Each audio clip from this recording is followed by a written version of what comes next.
Welcome to westernslopeNow.com. Just a little bit past the 4 o'clock hour, temperatures near the 90-degree mark for Grand Junction. A couple of clouds in the background. Let's take a look at radar real quick because there has been some activity popping up along the Book Cliffs, some activity in the flat tops, even some on the Uncompahgre at various times throughout the day. We do have good cloud buildups, and if those elevated sites I just mentioned can maintain these storms, then any lower elevation area adjacent to those brief storm pop-ups, they're going to get a little gusty. Aside from that, we're mostly clear. We have light winds. We have dry conditions as well. A lot of the active weather is on the Front Range. In fact, the Rampart Range, just outside of Colorado Springs, east of Colorado Springs, and Pueblo, those areas are going under the gun. Looks like we have a couple of watches and warnings for severe weather there. Wouldn't be surprised if we're getting some reports of hail in some of those radar returns there, but plenty of lightning, gusty winds, and some heavy downpours likely impacting some of those communities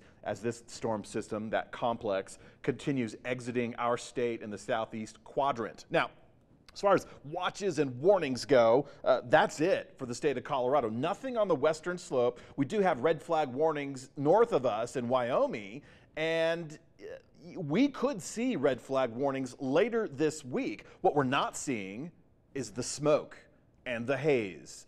This is beneficial. We have primarily a north-northwest wind, but all that smoke's been pushed further to the south.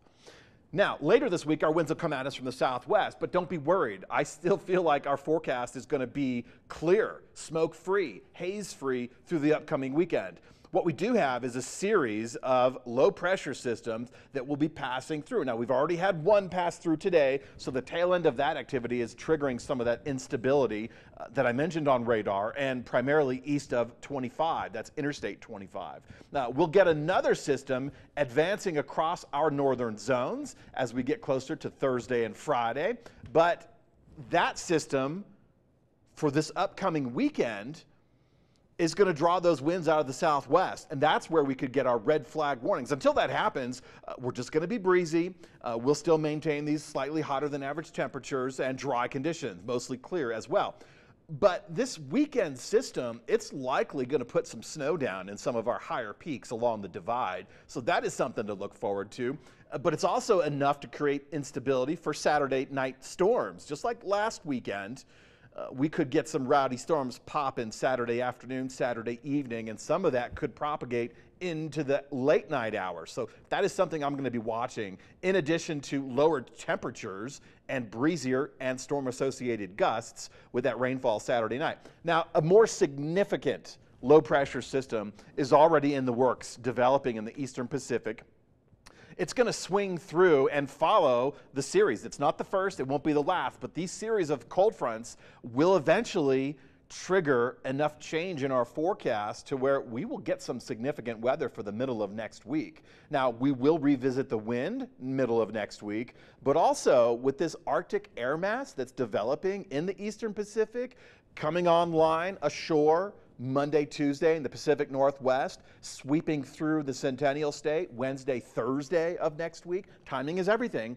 That system, that weather maker, could drop our temperatures out of the 90s and put us into the 70s. Now, the average high temperature for Grand Junction for the start of the fall season is 79 degrees, and we could go a little bit cooler than that, but that's the middle of next week. You can already see in the Pacific Northwest, our weekend system, which is going to swing through, put snow in the mountains, and put some rain on our steps Saturday night. You can't see next week's system just yet, but it is going to be impactful. I'm expecting temperatures to drop, and that's going to put us right into the start of autumn, give or take. So we will be looking at Tuesday, Wednesday for that transitional system to really put us in the season. Now, as far as temperatures go, we are beyond seasonal right now.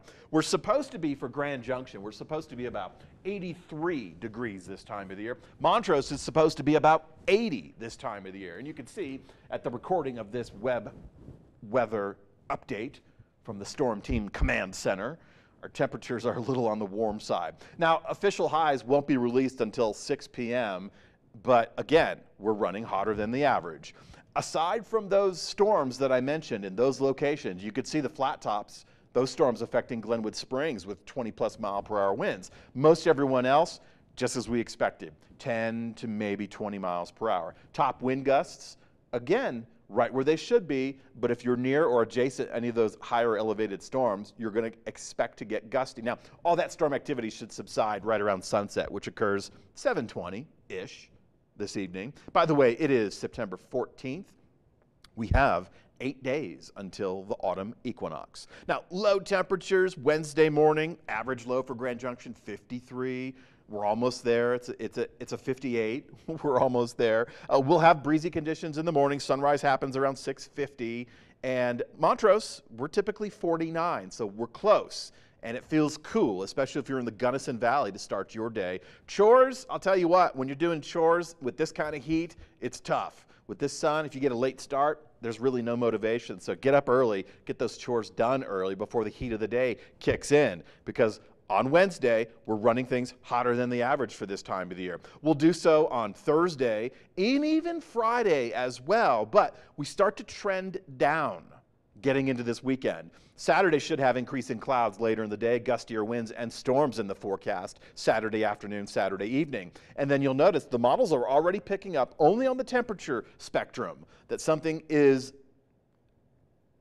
not amiss, but something is brewing for the middle of next week. Tuesday, I believe that's the last day of summer next week. Anyways, but you'll already see that trending temperatures going down. And that is something to look forward to with the fall season, especially as we end summer, this final week of summer. It looks like we're going to do it with summer-like temperatures. Now, for Montrose, it's about the end of the weekend, start of next week, when we get those average temperatures for this time of the year.